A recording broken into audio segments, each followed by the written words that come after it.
Re-uploaded lang po itong part 31 dahil na-copyright tayo mga lodi ay hinati natin sa dalawang part. Nananaginip ang isang pirata ng masamang nangyari sa kanila habang binabantayan ito ng isang batang crew. Dumating naman ang mga anak ng isang matabang pirate hunter upang maghanda sa birthday party ng kanilang ama. Relax na relax si Nami dahil merong sauna room ang kanilang barko. Si Chopper naman ay nagustuhan din ng kanyang personal na silid. Nakahuli ng isang pating sila Luffy at nilagay nila ito sa aquarium ng kanilang barko na nakikita pala sa tambayan nila sa loob. Tapos pumasok sila para tignan ng pating, ngunit nakitang kinain nito ang ibang mga isda sa loob ng aquarium. Giit ni Frankie na hindi pa nila nakikita ang ibang mga kakayahan ng Thousand Sunny. Dahil sa bawat numero ay merong katumbas na feature sa kung anong number ang pipiliin nila depende sa pangangailangan. Nang matapos maligo si Nami ay napansin niyang lumamig ang klima sa labas. Kalaunan ay nag-snow kaya natuwa si Luffy dahil makakapaglaro na sila, kaya iniinis niya si Zoro para bumaba ito pero hindi sila pinapansin nito sa itaas. Sa paglalakbay ay may nakita silang isang barko ngunit nagtataka sila dahil wala itong flag emblem o tinatawag na Jolly Roger at nawawala din ang layag nito. Nakita ni Usopp na namimingwit ang mga nakasakay dito. Nagpa siya si Luffy na puntahan sila samantala nalulungkot ang mga ito dahil wala silang mahuli dahil sa lamig ng panahon. Ngunit nang dumating ang Straw Hat ay nabahala sila kaya nagmakaawa sa grupo. Nagpunta sila Luffy sa barko nila at sinabi ng mga ito na mga mangingisda lang daw sila kaya walang mapapala ang Straw Hat sa kanila. Ngunit inanyayahan pa sila ni Luffy na samahan silang kumain kaya nagtaka ang mga ito. Tapos dahil sabik na magamit ni Chopper ang silid ay tinanong niya kung merong sugatan sa mga ito. Nilapatan ni Chopper isa-isa ng lunas sa mga ito sa kanyang silid. Nang makita ni Stansen ang Jolly Roger ng Straw Hat tapos may tumawag sa kanya mula sa mga bounty hunter na nakatalo sa kanila dahil nakikipagtulungan na pala sila dito sa ngayon. Kaya nalaman nilang Straw Hat Pirates ang nakita nilang mga pirata na may total bounty na 600 million sa grupo kaya inutusan siyang huwag papaalisin ang mga ito. Kumain ng madami ang mga ito sa loob ng kanilang barko habang umiiyak dahil sa tuwa. Samantala si Jiro ay nagmakaawa kay Chopper na sumama sa kanilang barko para bigyan ng lunas ang isa pang tao. Nalaman naman ni Luffy sa mga nagpapanggap na mangingisda na mapanganib daw sa New World na binabalak puntahan ng Straw Hat. Nang marinig nilang may dumating, dahil si Stansen pala ito na may dalang alak bilang pasasalamat sa kanila, sumama si Chopper kay Jiro patungo sa lihim na silid kung saan nakatago ang captain nilang nakita ng reindeer doctor na may malubhang kalagayan, kaya naisip niyang magsagawa kaagad ng operasyon. Nagsimulang uminom si Zoro ng alak na binigay sa kanila habang tila may iniisip sila Toph at Ray sa ginawa ni Stansen. Nais pa ni Stansen na magpahatid sa kanilang port na sinang ayunan ni Luffy pero sinabi ni Nami na kailangan na nilang sundin ang log post. Ngunit nais pa rin ni Luffy na ihatid ang mga ito. Kaya itinali nila ang barko nila Stansen sa Thousand Sunny at nakakahalata na si Robin na parang may mali. Natapos na ang operasyon ng captain nila Jiro sa tulong ni Chopper kaya nakasalalay na lang daw sa katawan nito kung makakasurvive sa kalagayan. Pagsapit ng gabi ay tulog na tulog ang bawat miyembro ng Straw Hat sa kanilang barko. Samantala hindi pabor sila Toph at Ray sa gagawin nila dahil napakabait daw ng Straw Hat.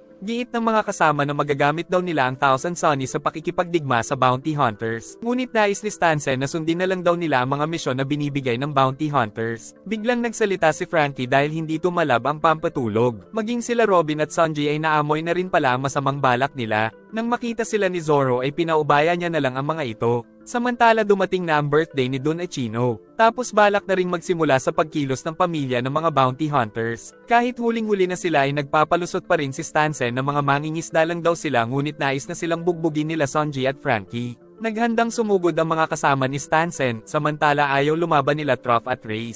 Ngunit pagsugod ng mga ito ay pinigilan sila ng sub-captain, tapos humingi ito ng tawad. Lumabas sila Zoro at Nami, samantala sila Luffy at Usopp ay nabiktima talaga ng pampatulog.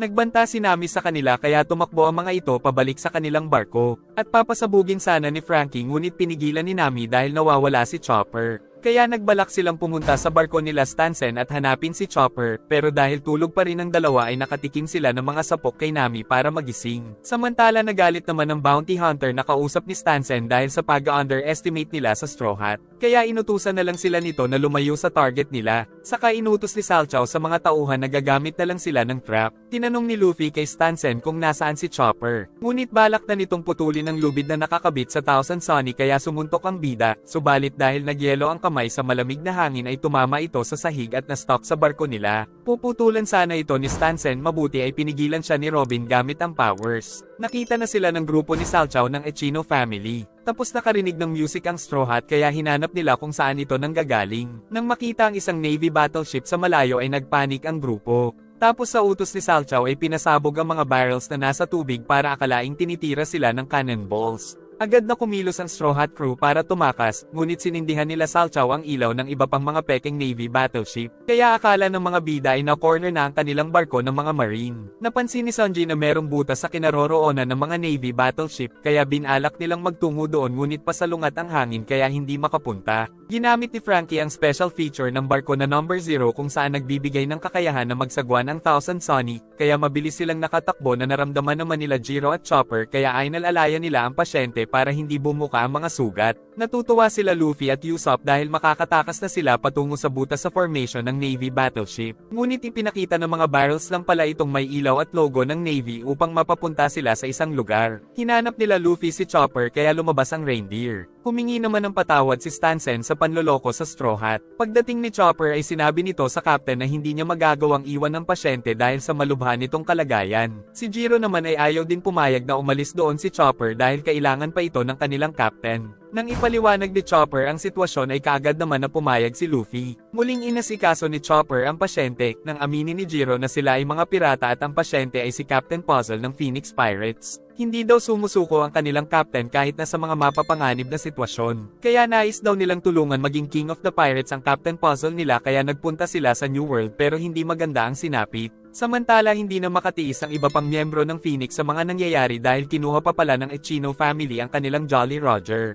Ngunit pinigilan pala sila ni Stansen na ialay ang buhay para lang mabawi ito dahil nag-sacrifice na daw ang kanilang vice captain. Dahil dito ay naisip ni Gael na huwag nang sundin si Commander Stansen na sumuko na lang sa mga pirate hunter. Sumang-ayon naman ang mga kasama upang mapagpatuloy daw nila ang buhay pirata. Dagdag pa ni Gael na kailangan na lang muna nilang maghintay sa recovery ni Captain Puzzle. Napunta ang Thousand Sunny sa mga iceberg. Nang mapansin nila na gumagalaw ang mga ito, na tila pinipilit silang magpunta sa isang direksyon. Nag-report si Salchow sa kanyang brother-in-law, at kinuha ni Arbel ang telepono para kausapin ang asawa. Tapos napagpasyahan na ng Echino siblings na magpunta upang hulihin ang mga natrap na pirata bilang regalo para sa kaarawan ni Don Echino. Nais ni Lil na makipag-partner kay Arbel ngunit ayaw ng ate. Si Don Echino naman ay hindi na makapaghintay sa Jolly Roger ng Straw Hat Pirates. Napansin daw ni Nami ang kakaibang paggalaw ng mga iceberg ngunit ayaw maniwala ng mga kasama. Kaya inutusan si Sanji na lumiko kaya nakita nila na hinarangan talaga sila ng mga yelo. Kumilos si Zoro para hiwain ang malaking iceberg sa gitna para makagawa ng daanan para sa kanilang barko. Saka naisip nila na tila pilit silang dinadala ng mga iceberg sa isang lugar, tapos sa likod ay nagsarado na ang dinaanan nila.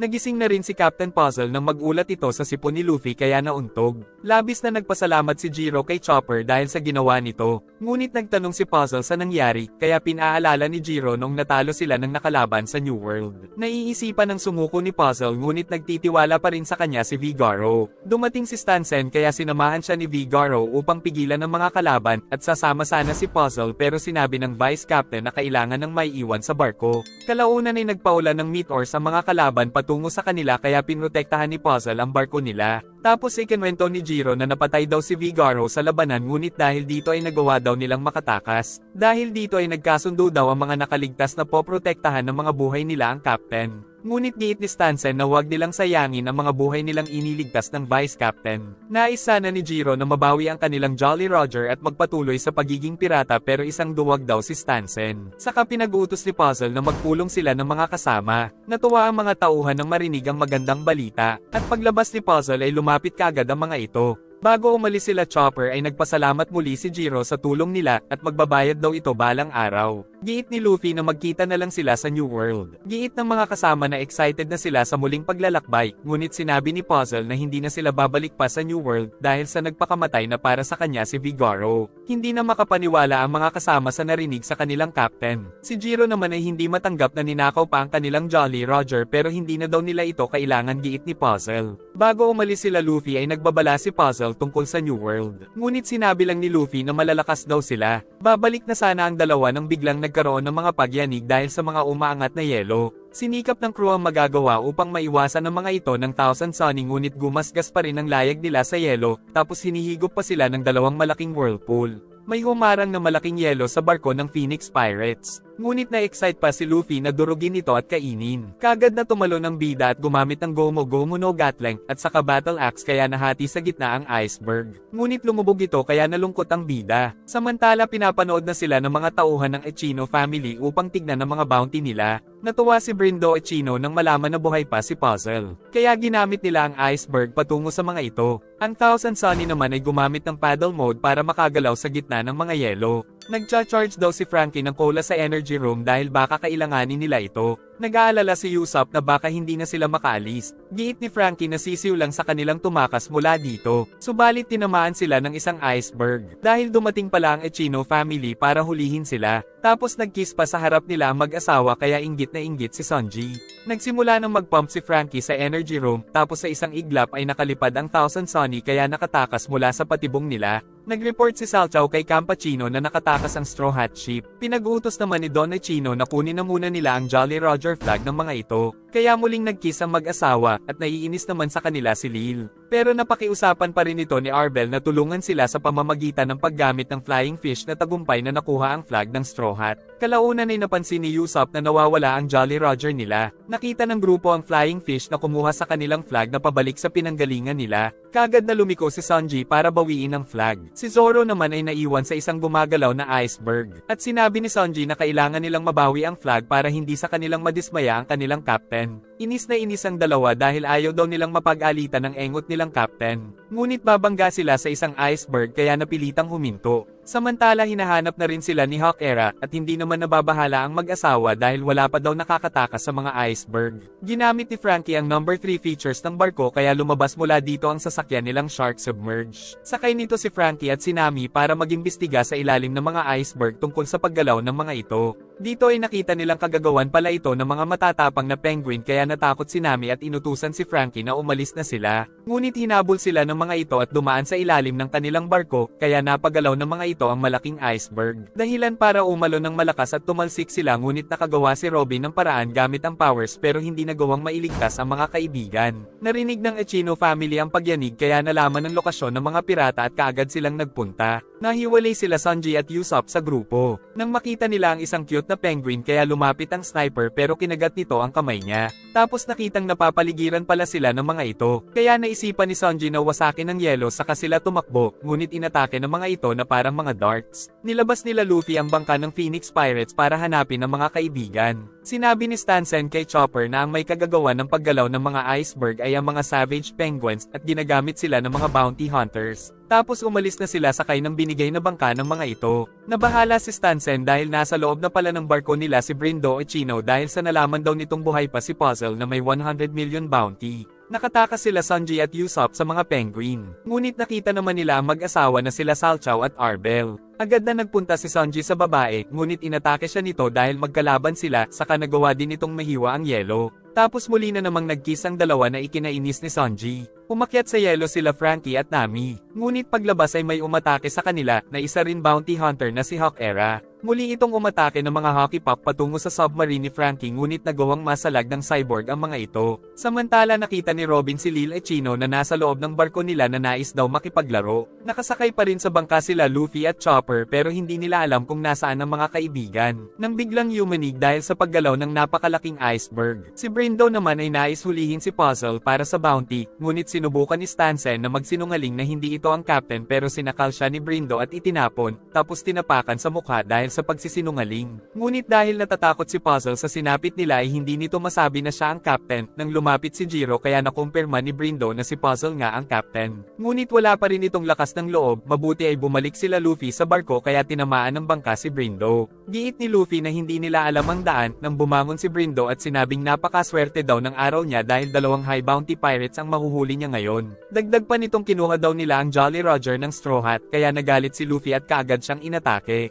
Tapos sinundan pa siya nito sa itaas ng barko. Giit ni Brindo na kung nais nitong mabawi ang flag ay magpunta sila sa Lovely Land. Samantala si Zoro ay mag-isang tinitiis ang napakalamig na temperatura. Nang makita niya ang lugar na sinasabi ni Brindo na tila isang palasyo sa malamig na lugar. Pinagmamalaki ni Brindo ang base nila na Lovely Land, ngunit inatake lang siya ni Luffy dahil wala daw siyang pake. Muli itong nag-explain ngunit patuloy siyang inaatake ng bida. Tapos nakuha pang mag-suklay habang iniiwasan ng mga suntok. Sinabi nito kay Chopper na engot daw ang captain niya. Maging ang Phoenix Pirates ay tinukso nito, kaya patuloy siyang pinaulanan ng mga suntok ni Luffy pero walang tumatama. At naisip pa nitong kapag napagod si Luffy ay saka siya aatake. Subalit ayaw tumigil ng bida sa pagsuntok. Tinanong ni Robin kay Lil kung nasaan ang Straw Hat Crew pero ayaw nitong sabihin. Sa halip ay niyaya siya nitong maglaro para sagutin daw nito ang tinatanong niya. Pumayag naman si Robin kaya natuwa si Lil. Dahil hindi na daw nakikipaglaro sa kanya ang ate dahil laging kasama ang asawa nitong mukhang Elvis. Samantala walang magawa ang dalawa sa mag-asawa. Sinubukang gumalaw ni Usopp ngunit kaagad siyang sinipa ni Salchow. At sa muling pagtatangka ay si Arbel naman ang sumipa sa kanya. Kaya nagpapatulong siya kay Sanji pero nababaliw na naman pala ang cook sa babae.